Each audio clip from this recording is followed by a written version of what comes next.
Hi దోస్తులు అందరికీ ఎలా ఉన్నారు? అందరూ బాగున్నారా? మేమైతే ఈరోజు ధరంపూర్లో ఉన్న నరసింహస్వామి టెంపుల్కి అయితే వచ్చాము. అన్నయ్య వదిన వాళ్ళు అయితే అన్నారు ధరంపూర్కి వెళ్దామా, ఈరోజు కార్తీక పౌర్ణమి కదా బాగుంటుందని అయితే అన్నారు. నేను కూడా అన్నాను బావ మనం కూడా వెళ్దామని, అంటే సరే వెళ్దామని అయితే అన్నారు బావ కూడా. అక్కడికి 6కి ఇట్లా మేము ఇక్కడ నుండి స్టార్ట్ అయితే అక్కడికి వెళ్ళేసరికి 7:30 అట్లా అయింది. అక్కడికి వెళ్ళిన తర్వాత నరసింహస్వామి టెంపుల్, వెంకటేశ్వర స్వామి అన్ని టెంపుల్ అక్కడే ఉన్నాయి దగ్గరనే.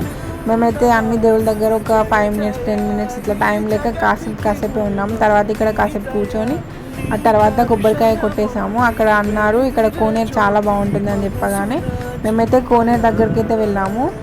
రియల్గా చాలా బాగుంది. మేము కార్తీక పౌర్ణమి రోజు వెళ్ళడం వల్ల అక్కడ దీపాలన్నీ వెలిగించి ఉన్నాయి కాబట్టి సో ఇంకా కోనేరు చాలా బాగా అనిపించింది మాకైతే. మేము లేట్గా వెళ్ళడం వల్ల కొన్ని దీపాలు అయితే ఆరిపోయి ఉన్నాయి. రియల్గా చాలా బాగుంది. వెళ్ళాలనుకుంటే వెళ్ళచ్చు, కానీ ఒకటి మైనస్ ఏంటంటే మనం అక్కడికి లేట్గా వెళ్తే మనకైతే ఫుడ్ అయితే ఉండదు ధరంపూర్లో. మాకు అదొక్కటి అయితే మైనస్ అయింది. అన్నీ బాగుంది, టెంపుల్ అయితే చాలా బాగుంది. తర్వాత మేమైతే కొన్ని పిక్స్ అయితే దిగాము అక్కడ, చూడండి ఎలా ఉన్నాయో. ఓకే ఫ్రెండ్స్, బాయ్ మరి.